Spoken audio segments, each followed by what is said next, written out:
네, 안녕하세요. 저는 너 때는 말이지의 임현정입니다. 네, 오늘 너 때 말생과 굉장히 오랜만에 이 자리에서 다시 뵙는 것 같아요. 오늘은 요즘 아주 핫한 이슈인 비트코인이라는 주제에 대해서 다뤄보려고 합니다. 우리 너 때 말 친구들도 아주 많은 관심을 가지고 있을 것 같아요. 그렇죠? 제가 몇 년 전에 기억도 잘 안 나네. 한참 핫한 뜬 적이 있었잖아요. 2018년인가 네, 19년인가 맞아요. 그때 우리 학생들에게 한 기억이 나요. 그때 뭐라 그랬냐면은 이거를 투자라고 생각하지 말고 뭔지 한번 알아보는 의미에서는 하자. 네. 그래서 이제 그때 그 얘기를 했던 기억이 나는데 현정님도 요거 투자하고 있어요? 저는 하고 있진 않은데, 이제 주변 친구들이 많이 하고, 아, 그래요? 네, 요즘에 정말 다 하더라고요. 아, 네, 그리고 그래서 한번 해보고는 싶다라는 생각이 들었는데, 이제 저희 아버지께서 너는 하지 말라라고 하셔서, 네, 무서워서 안 하고 있습니다. 그런데 지금은. 현정님, 네. 너 때말 우리 동영상 채널을 하면서 제가 얘기한 것 중에 하나가 부모님과 관련된 게 하나 있는데 뭐였죠? 부모님 말씀을 되도록이면 듣지 말자. 맞죠. 제가 뭐라 그랬냐면 다른 의미가 아니라 그분들이 뭐 못나고 이런 의미가 아니라 그분들이 사실 미래에 대한 전문가가 아니기 때문에 그분들께서 해주시는 말씀이 굉장히 소중한 말씀이긴 하지만 비트코인과 같이 기술적인 것, 미래에 대한 것은 그분들의 말씀이 틀릴 확률이 높습니다. 그렇죠. 그래서 제 의견을 말씀드리도록 하겠습니다. 네. 먼저 현정님께서 질문하신 것 비트코인이 뭔지 네. 블록체인이 뭔지 뭐 이런 거 한번 얘기해 볼게요. 네. 비트코인과 블록체인은 따로 떨어뜨려 볼 수가 없습니다. 일단 비트코인을 얘기하려면 반드시 블록체인을 얘기해야 돼요. 그러나 블록체인이 반드시 비트코인은 아닙니다. 그러니까 이걸 구분을 시켜야 돼요. 비트코인을 개발하기 위해서 방법론으로 사용한 게 블록체인이거든요. 그래서 사실은 이걸 기술적으로 이해하기는 너무 어렵습니다. 근데 제가 아주 초간단 버전으로 말씀을 드릴게요. 현실에서는 제 지갑이 있습니다. 지갑에서 돈을 꺼내서 또는 크레딧 카드를 꺼내서 계산을 하면은 계산하는 거죠. 그리고 다시 받고 하는 거죠. 이러한 것이 인터넷에서 벌어지는 건데 이렇게 하기 위해서 무슨 이 비밀 거래가 있어야 되니까 잘 암호화가 돼야 될 거 아닙니까? 그게 쉽게 얘기하면 블록체인이에요.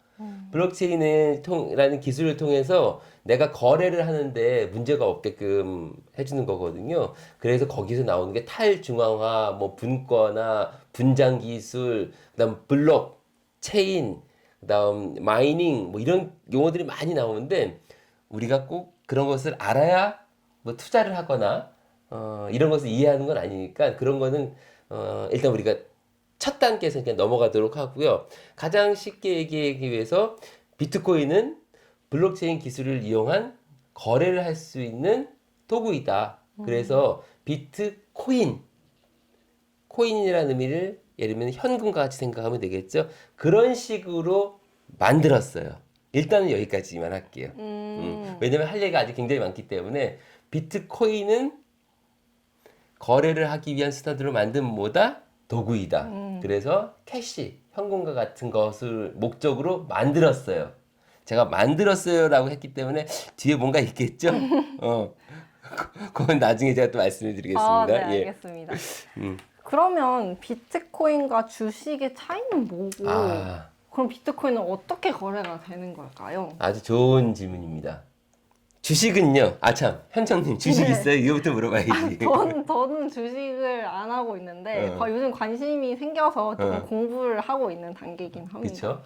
제가 우리 학생들한테도 주식하라는 얘기는 안 하지만 투자는 꼭 하라고 뭐 수년 전서부터 얘기를 했는데 첫 번째 꼭 해야 될 게 여러분들이 이제 집을 사기 위해서 반드시 제가 청약 통장을 만들라는 꼭 얘기를 해요. 그래서 우리 롯데말 친구들도 마찬가지로 나중에 우리 특집 할까요? 한번 이거 투자에 대한 걸로. 좋은 것 같습니다. 첫 번째 무조건 그것이 10,000원이건 20,000원이건 간에 꼭 청약 통장을 만드세요.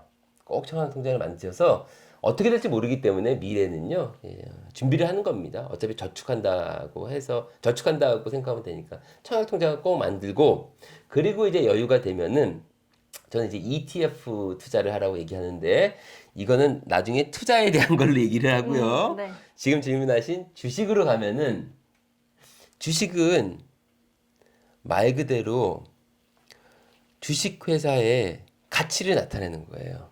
그래서 가령 예를 들면은 한 주식회사의 가치가 올라간다는 의미는 뭐를 평가를 하냐면은 주가, 주식의 가치를 평가를 하거든요. 네.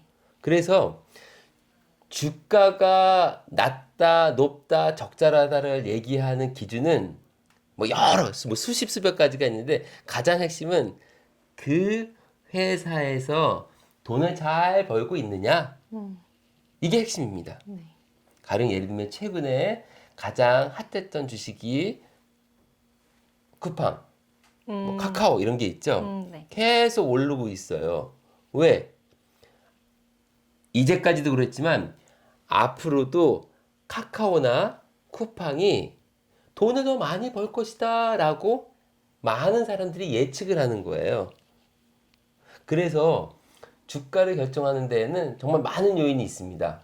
거기에서 핵심은 뭐다? 이 회사가 앞으로 돈을, 매출을 늘릴 것이냐, 줄일 것이냐, 그런 가치를 평가할 수 있어야 돼요. 이게 주식이거든요. 비트코인은요, 네. 이게 안 돼요. 비트코인은 아까 전에 제가 그런 목적으로 만들었었습니다. 이랬었잖아요. 네. 누가 만들었는지도 몰라요. 사실 이거는 지금 뭐 가명으로 뭐 그 얘기를 하는데 그것이 진짜 사람이 아니기 때문에 모릅니다. 그 사람 또는 그 조직이 만들었을 때 거래 수단으로 만들었는데 지금은 자산처럼 인식되고 있어요. 자산이라는 건 뭐냐면 쉽게 얘기하면은 뭐 금이랄까? 가령 예를 들면은 가장 쉬운 예로 들게요. 우리가 투자를 하는 데 있어서 가장 안전 자산이라고 하는 게 달러, 금, 미국채 이런 걸 얘기하거든요. 그래서 가령 예를 들면은 달러가 무슨 문제가 있으면은 금이 대체를 하고요. 금이 문제가 있으면은 달러가 대체하고 이렇게 돼요. 지금 무슨 말이냐면은 1달러에 1,000원이라고 할 때와 1달러에 1,500원이라고 할 때는 한 1달러 가지고 1,000원어치 살 수 있을 때와 1달러 가지고 1,500원어치 살 때와 비교해 보면은 어떤 게 더 달러의 가치가 높겠습니까? 당연히 1,500원어치를 살 때겠죠. 네. 그러니까 이렇게 달러의 가치가 이렇게 높아지는 거거든요. 이렇게 달러의 가치가 높아지면 금의 가치는 이게 떨어져요. 반대로 달러의 가치가 떨어져. 그러면 또 금의 가치가 오르는 이렇게 반대 그 역상관 관계가 있었거든요. 비트코인은 전혀 적용이 안 돼. 왜? 아까 전에 얘기했지만 주식은 그 기업을 보고서 평가를 하고 네. 금은 이렇게 달러라든지 뭐 금리라든지를 보고서 또 평가를 하는데 비트코인은 도대체 뭐죠? 그러니까 유시민 작가님 같은 경우에는 비트코인은 아무짝에도 쓸모없는 것이다. 그래서 이거는 투자가 아니라 이거는 도박이다라고 얘기를 하는 거예요. 저는 일견 동의를 합니다. 그런데 아주 결정적인 뭐 오류랄까? 뭐 실수랄까? 물론 우리 유 작가님도 아실 거라고 생각하는데 그럼에도 불구하고 투자의 세계에서는 더 중요한 게 있어요. 뭐냐? 투자의 세계는요. 컨센서스라는 게 굉장히 중요합니다. 무슨 말이냐면은 5년 전의 비트코인과 지금의 비트코인 그 자체는 아무런 차이가 없지만 5년 전의 비트코인은 몇몇 개인들만 관심을 두고 있었었고요. 지금은 전 세계 3대 투자자라고 하는 뭐 골드만삭스, 뭐 S&P 뭐 이런 곳에서 이미 다 투자를 해왔어요.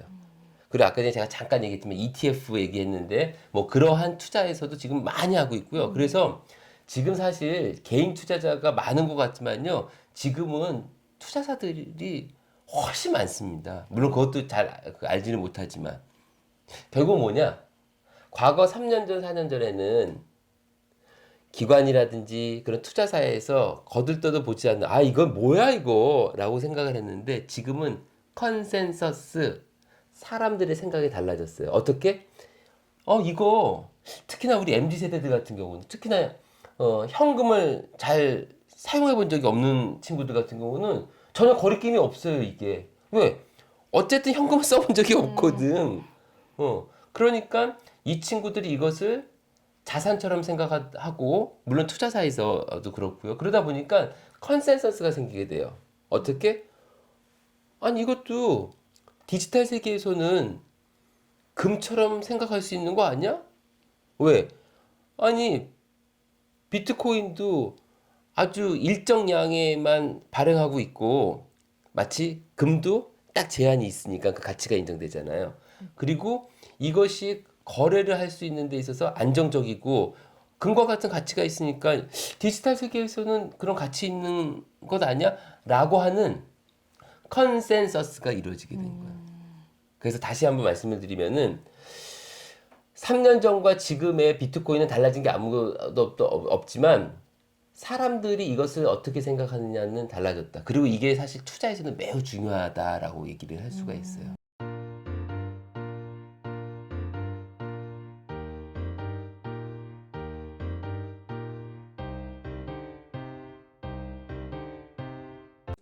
영상이 유익하셨다면 구독, 좋아요, 댓글과 알림 설정까지 부탁해요.